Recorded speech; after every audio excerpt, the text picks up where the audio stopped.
Hello दोस्तों, मैं देव स्वागत करता हूँ सभी का इस वीडियो में, जिसमें हम 10th क्लास के चैप्टर नंबर 2 बहुपद के बारे में अध्ययन कर रहे हैं। अब तक हम चैप्टर नंबर 2 में उसके बारे में जानकारी कर चुके हैं तथा एक्सरसाइज 2.1 को कंप्लीट कर चुके हैं। इसके बाद में कल हमने 2.2 के बारे में बात की थी। 2.2 में हमने शून्यांकों और गुणांकों की सत्यता की जांच के संबंध याद किया था। संबंध क्या था?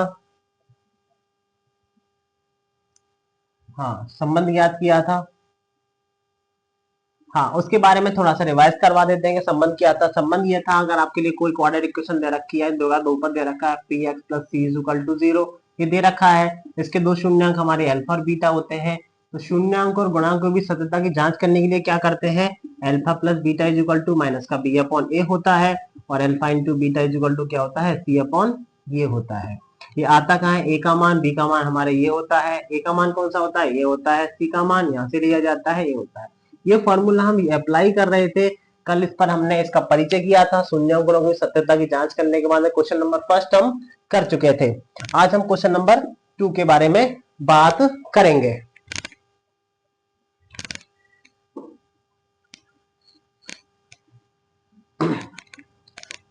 तो देखते हैं क्वेश्चन नंबर 2 हमारे लिए क्या दे रखा है। क्वेश्चन नंबर 2 हमारे लिए दे रखा है क्वेश्चन नंबर एक्सरसाइज 2.1 का क्वेश्चन नंबर फर्स्ट का सेकंड पार्ट। क्या दे रखा है? 4x² minus 4x plus 1। सबसे पहले मैंने ये बताया था, यदि आपको कोई भी द्विघात समीकरण दे रखा होता है, उसको हल करने का सबसे आसान और इजी तरीका ये होता है, लास्ट वाली टर्म्स का मल्टीप्लाई पहली वाली टर्म्स में करते हैं। तो पहले वाले पद का गुणा लास्ट वाले पद से करते हैं। तो 1 का मल्टीप्लाई 4s² से करेंगे तो कितना आएगा? 4s²। जोड़े या घटाएं तो कैसा आना चाहिए? बीच वाला अंक आना चाहिए। कितना आना चाहिए? इसको मैं तोड़ूं तो 2 और 2 के बीच में तोड़ेगा, और 2 और 2 का मल्टीप्लाई करने पर कितना आ रहा है? 4। और -2 और -2 को ऐड करता हूं तो हमेशा कितना आ जाएगा? माइनस का 4। इस तरीके से इसके फैक्टर्स क्या होते हैं हमारे? 4s² -2s plus 1। जब -2s का मल्टीप्लाई -2s से करेंगे तो कितना आएगा? 4s²। और -2s और -2s करने पर कितना होता है? माइनस का 4s हो जाता है। आगे के दोनों टर्म्सों में से क्या कॉमन आ रहा है? दोनों में से आ रहा है 2 आ रहा है, और क्या आ रहा है? s। यहां से कॉमन आया, 2 यहाँ बचा, एक s बाहर आया तो एक अंदर है। दो 2s से 2s चला गया तो कितना बचा? 1। यहाँ पर पीछे वाले पद में क्या आएगा? -1। तो कितना हो जाएगा? 2s minus 1। ये होने पर बाहर वाले पद, हाँ, और सबसे बड़ी खासियत, इन दोनों अंदर वाले जो कोष्टक में जो टर्म्स आ रही हैं, जो पद आ रहा है, वो सेम आना चाहिए, तभी आपके जो कॉमन लेने का तरीका है वो सही माना जाता है, वरना वो गलत होता है। बाहर वाले पदों की तरफ रखो, 2s माइनस 1, और दूसरा होता है 2s minus 1 is equal to 0। 2s minus 1 is equal to 0 रखेंगे, और 2s माइनस 1 को किसके बराबर रख देंगे? 0 के बराबर रख देंगे। यहां से अगर मैं 2s की वैल्यू निकालता हूं तो कितनी आ जाएगी? 1, और s की वैल्यू निकालने पर कितना आ जाएगा? 1/2। ये पहला हमारा है, आ गया। 2s की वैल्यू निकालने पर कितना आ रहा? 1, s की वैल्यू निकालने पर 1/2।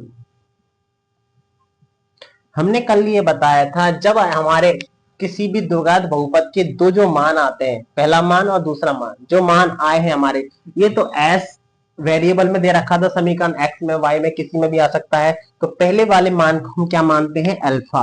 तो पहला वाला गुणांक कितना होने का? 1/2। पहला वाला क्या हो जाएगा? अल्फा। दूसरा वाला क्या होता है? बीटा। कितना हो जाएगा? 1/2। आगे इसकी जांच करते हैं। जांच बहुत आसान है, बहुत इजी है। देखिए जांच क्या होती है? Alpha plus beta is equal to -b/a। Alpha alpha का मान कितना है? 1/2। बीटा का मान कितना है? 1/2। माइनस बी, ओ सॉरी, यहाँ लिख देता हूँ। यहाँ पर a इज इक्वल टू कितना है? 4, b इज इक्वल टू -4, और c इज इक्वल टू कितना है? 1। मैं लिख दिया 1/2 बनवा दो। माइनस बी, बी का मान कितना है? -4। -4 अपॉन ए की वैल्यू कितनी है हमारी? 4। हाफ और हाफ कितना हो जाता है? 1। माइनस माइनस कितना होता है? +/4। तो 1 इज इक्वल टू 1, ये हो जाता है। दूसरा होता है alpha into beta is equal to C upon A. Alpha की वैल्यू कितनी है? 1/2 इंटू 1/2। सी की वैल्यू कितनी है हमारे पास में? 1। और उसकी वैल्यू कितनी है 4, एक ही। 1 का मल्टीप्लाई 1 से करने कितना आ जाएगा 1, और 2 का 2 से करेंगे कितना हो जाएगा 4, 1/4। हमारे इसमें दो प्रकार की जांच होती है। पहली जांच तो होती है गुणांकों का योग और गुणांक, और दूसरी होती है गुणांकों का गुणनफल। गुणांकों का योग क्या होता है माइनस का b/a होता है, और गुणांकों का गुणनफल कितना होता है c/a होता है। आई होप आप सबको यहाँ तक समझ में आया होगा। इसके बाद में क्वेश्चन नंबर 3 दे रखा है, उसको आगे सॉल्व करते हैं। एक्सरसाइज 2.2 का क्वेश्चन नंबर फर्स्ट का थर्ड पार्ट आपको दे रखा है। क्या दे रखा है 6x² - 3 - 7x = 0। जीरो तो हम लगा देते हैं शून्यांक निकालने के लिए। किसी पद को जीरो के बराबर रख के उसके शून्यांक निकाले जा सकते हैं। किसी द्विघात बहुपद के शून्यांक ज्ञात करने सबसे पहले, अब ये जो दे रखा है एक्स में द्विघात बहुपद दे रखा है, एक्स वेरिएबल द्विघात, इसको पहले सही कर लेते हैं। सही करेंगे तो कैसे लिखेंगे 6x², 7x को आगे ले आओ -7x - 3 = 0। अब ये क्वाड्रेटिक इक्वेशन द्विघात बहुपद प्रॉपर बन चुका है। अब यहाँ पर हम थोड़ा सा देख लेते हैं, यहाँ पर a का मान कितना है, a = कितना है 6, b = -7 और c = कितना है -3। ये a b c के हमारे मान आ गए। आगे बात करने से पहले हम बताना चाहेंगे कि इसको कैसे हल करते हैं। सबसे पहले हल करने का इजी और वही आसान तरीका वही होता है, -3 का मल्टीप्लाई 6 से करेंगे तो -3 का मल्टीप्लाई 6 से करने पर 6x² से करने पर कितना आएगा -18x², यानी 18x² आता है। उसके बाद में जोड़ें या घटाएं या ऐड करें या सब्ट्रैक्ट करें तो कितना आना चाहिए माइनस का 7 आना चाहिए, और गुणा करने पर यानी मल्टीप्लाई करने पर कितना बन जाना चाहिए 18। कैसे कोई नंबर है हमारे पास में, हाँ है, एक तो 9 है, एक 2 है। 9 का मल्टीप्लाई 2 से करने पर हमेशा कितना आता है 18, लेकिन हमें संख्या किसकी चाहिए माइनस की चाहिए। यहाँ पर किसकी नंबर चाहिए हमें माइनस का, यानी बड़ा अंक माइनस का होना चाहिए, तो माइनस का और ये प्लस का।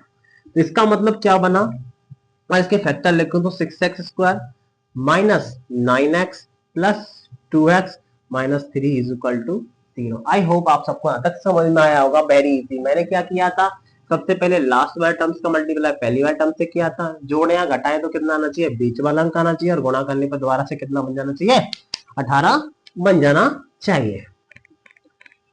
अब आगे वही सॉल्यूशन, दोनों में से क्या कॉमन आ रहा है 3 से दोनों में भाग जा रहा है, ठीक है 3 कॉमन आ गया। दोनों में क्या x कॉमन आ रहा है, तो 3 दूना 6 हो जाता है, एक x बढ़ा गया, अंदर एक x बचा, सही है। माइनस 3 से कितनी बार 3 टाइम्स, x से x कट जाएगा, इधर से कितना +1 कॉमन आया, कितना हो जाएगा 2x - 3 = 0।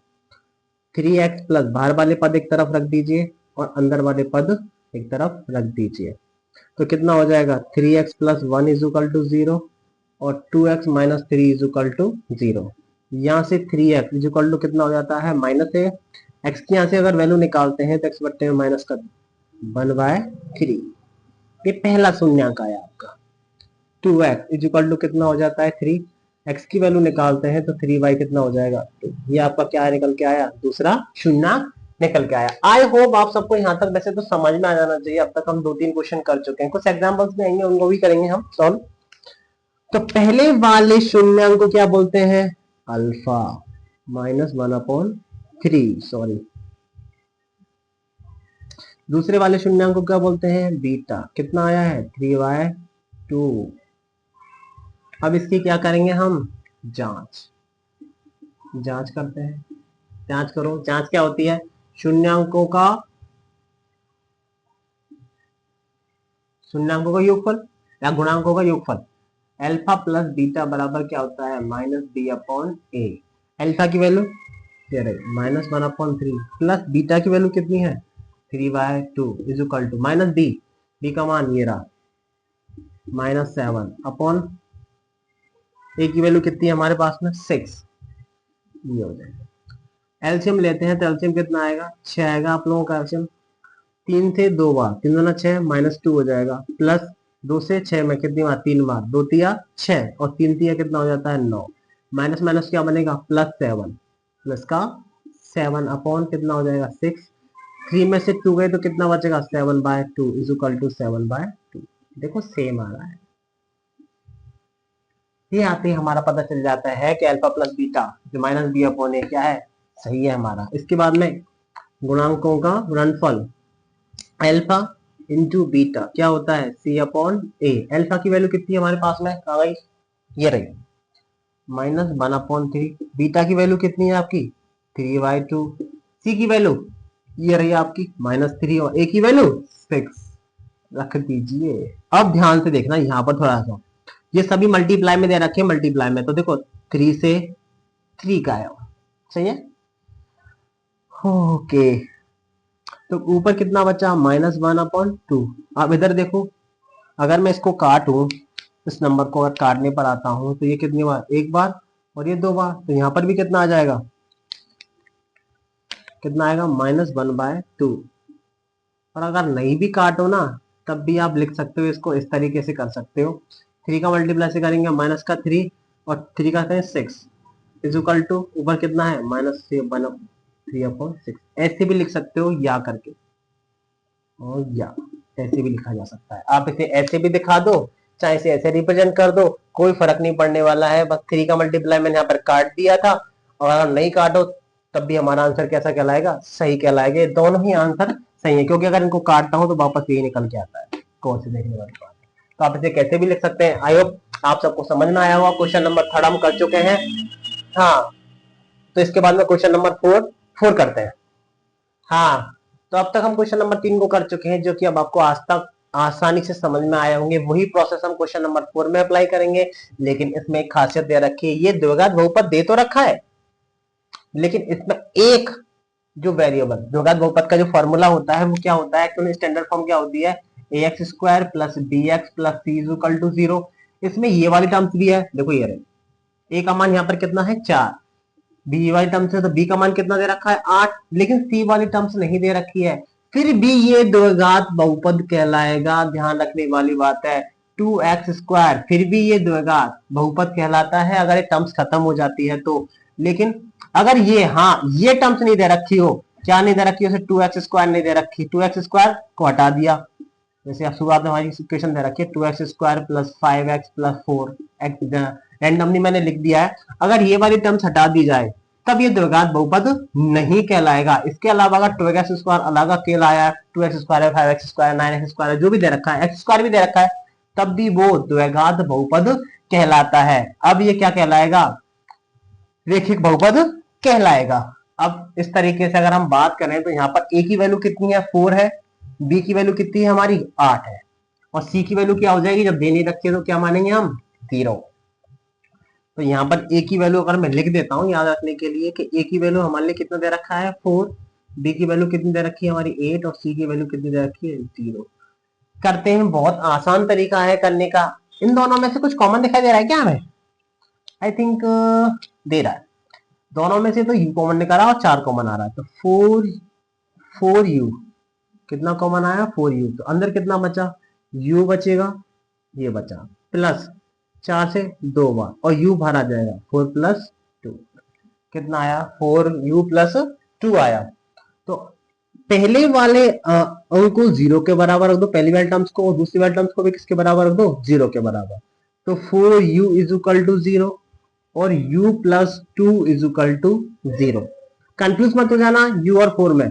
और यहां से मैं u की वैल्यू निकालना चाहूँ तो 0 बट्टे में कितना हो जाएगा 4, तो u की वैल्यू जो फर्स्ट वैल्यू आएगी वो कितनी हो जाएगी 0, क्योंकि 4 से या 0 में किसी भी नंबर से भाग देने पर हमेशा कितनी आती है 0 आती है। इसके बाद में दूसरा वाला u की यहां से वैल्यू निकालू तो कितना हो जाएगा -2। समझ में आया, आई थिंक सबको समझ में आया होगा। सबसे पहले मैंने क्या किया, दोबारा रिवाइज करा देता हूँ।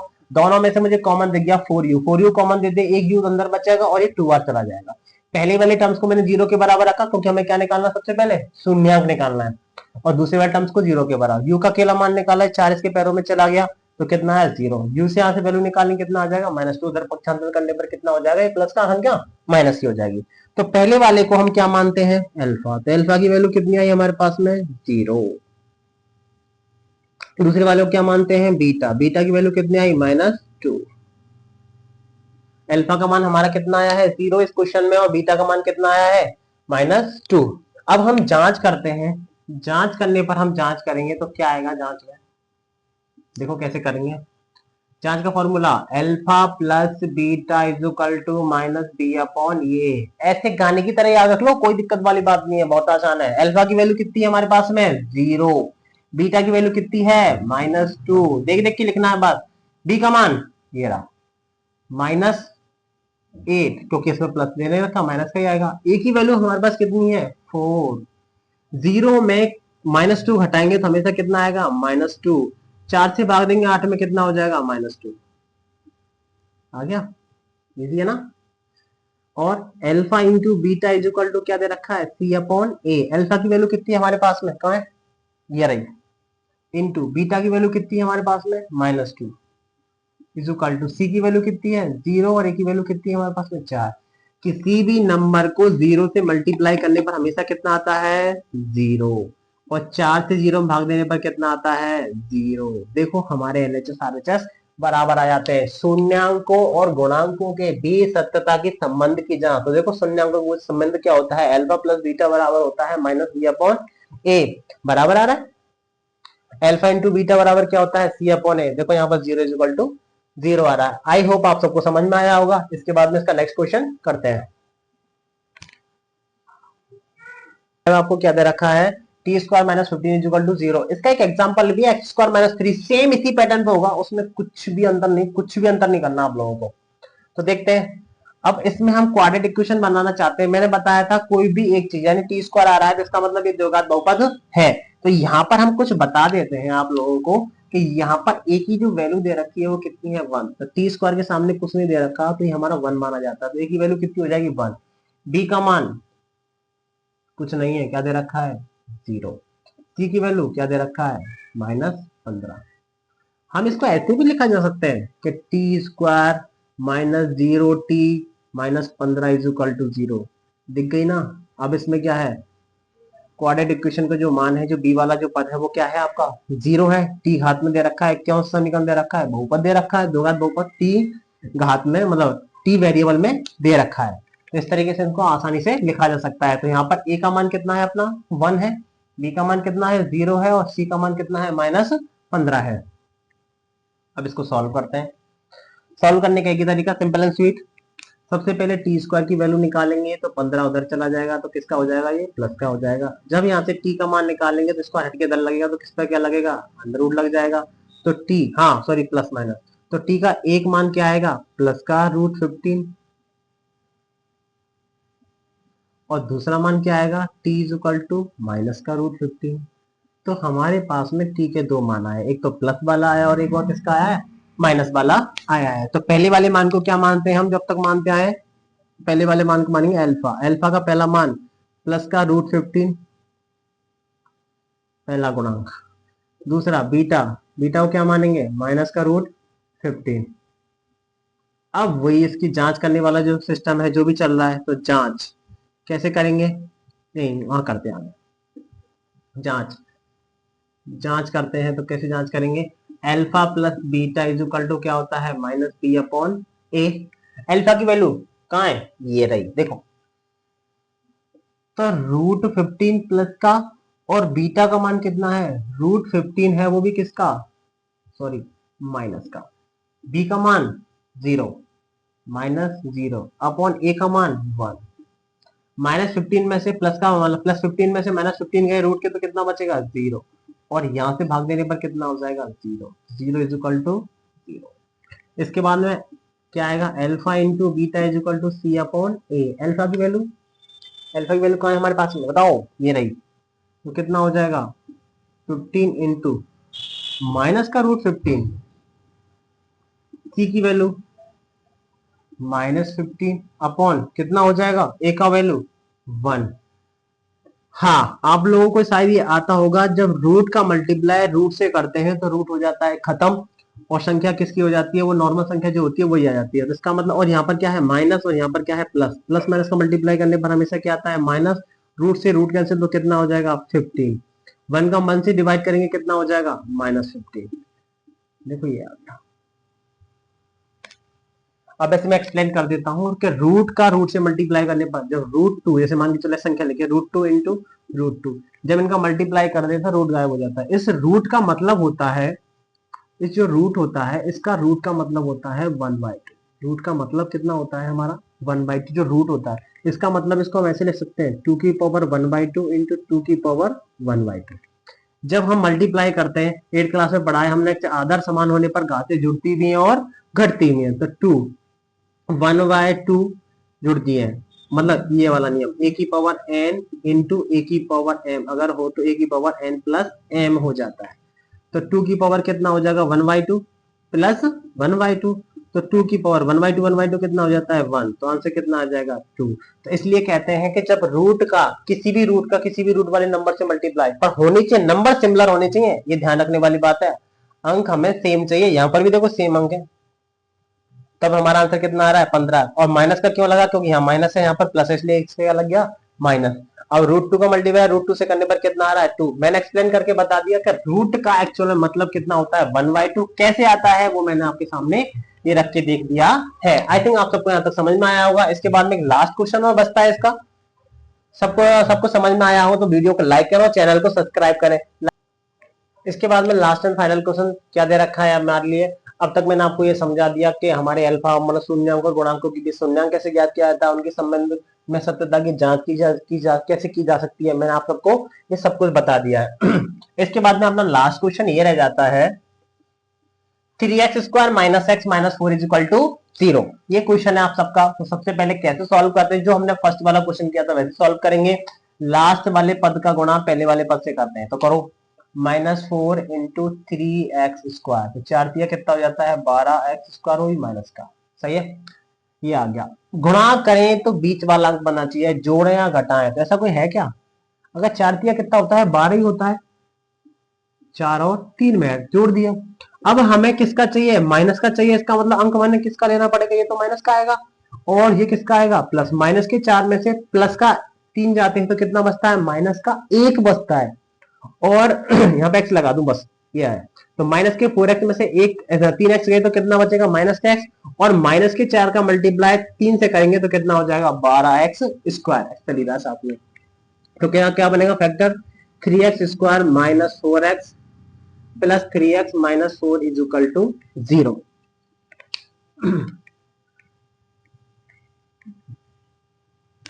हाँ, तो कितना हुआ आगे वाले टर्म्स में से क्या कॉमन आया है, x कॉमन आ रहा है, कुछ भी और संख्या कॉमन नहीं आया, तो कितना बचेगा 3x माइनस का 4, प्लस वाले में से क्या कॉमन आ रहा है प्लस का 1, तो कितना हो जाएगा 3x - 4 = 0। x प्लस बाहर वाले पदों को एक तरफ रख लीजिए और अंदर वाले पदों को एक तरफ रख लीजिए, हो जाएगा। अब सबको 0 के बराबर शून्य निकालने के लिए तो x + 1 = 0 और 3x - 4 = 0। x = कितना हो जाता है -1 और 3x = कितना हो जाएगा 4। x की यहाँ से वैल्यू निकालूंगा तो इसके पैरों में चला जाएगा, तो 4 अपॉन कितना हो जाएगा 3, ये आ जाता है। इस तरीके से पहला वाला जो शून्यांक आता है उसको हम क्या मानते हैं अल्फा। अल्फा का मान कितना आया है -1। बीटा की वैल्यू कितनी आई है 4/3। अल्फा की वैल्यू कितनी आई है -1 और बीटा की वैल्यू हमारे पास में कितनी आई है 4/3। अब हमारे पास अल्फा बीटा यानी उसकी जांच कर लेते हैं।